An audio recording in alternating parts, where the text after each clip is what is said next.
And students, in this video we are discussing about pathological changes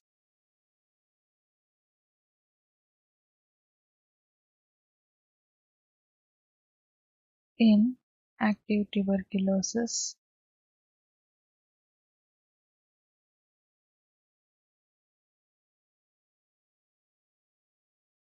Active tuberculosis is caused by the bacterium which is called Mycobacterium tuberculosis.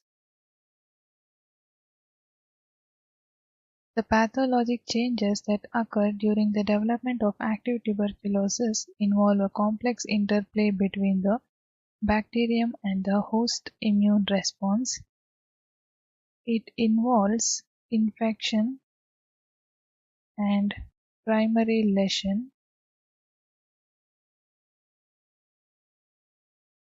The infection begins when inhaled bacilli reaches the alveoli of the lungs and macrophages attempt to engulf the bacteria but often fail, and then the bacteria can then multiply within the macrophages. Then granuloma formation.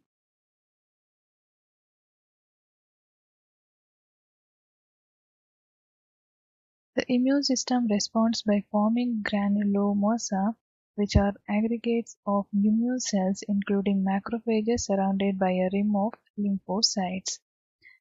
Then it has caseous necrosis.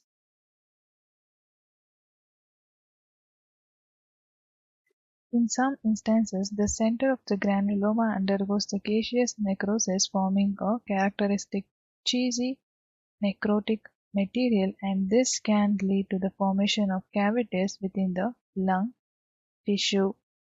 Then bacterial dissemination occurs if the immune response is insufficient or if the bacteria overwhelm the host defenses. They can disseminate to other part of the body via the bloodstream or the lymphatic system. Then the second question is about transmission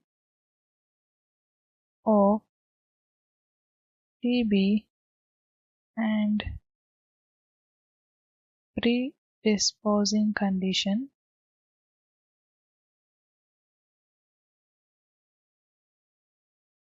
Here, transmission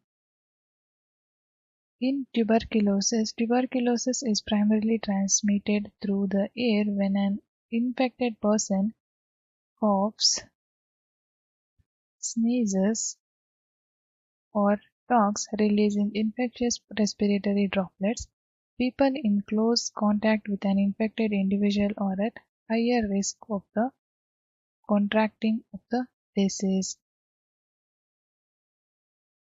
Predisposing conditions. There are several factors increase the risk of the developing active tuberculosis, that is, weakened immune system. Individuals with compromised immune system, such as those with HIV and AIDS or undergoing immunosuppressive therapy, are most susceptible. Then malnutrition.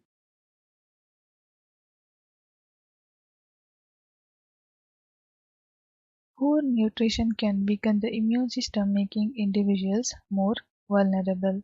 Coming to the next part of the question, which is about treatment of tuberculosis and precautions for healthcare personnel. First, we will discuss about the treatment.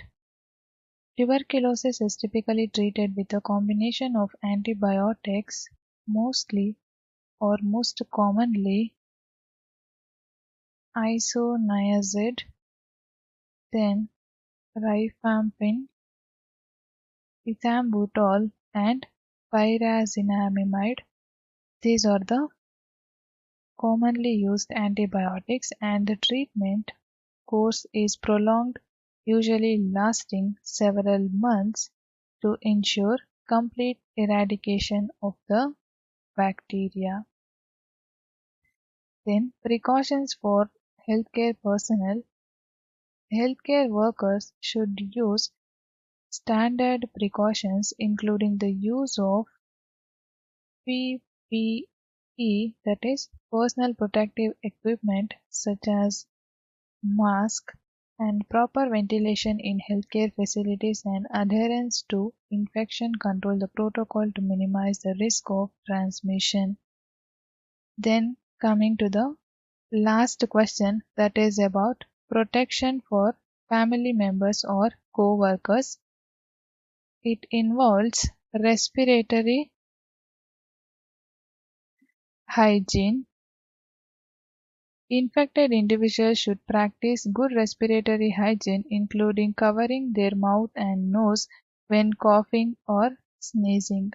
Then, ventilation.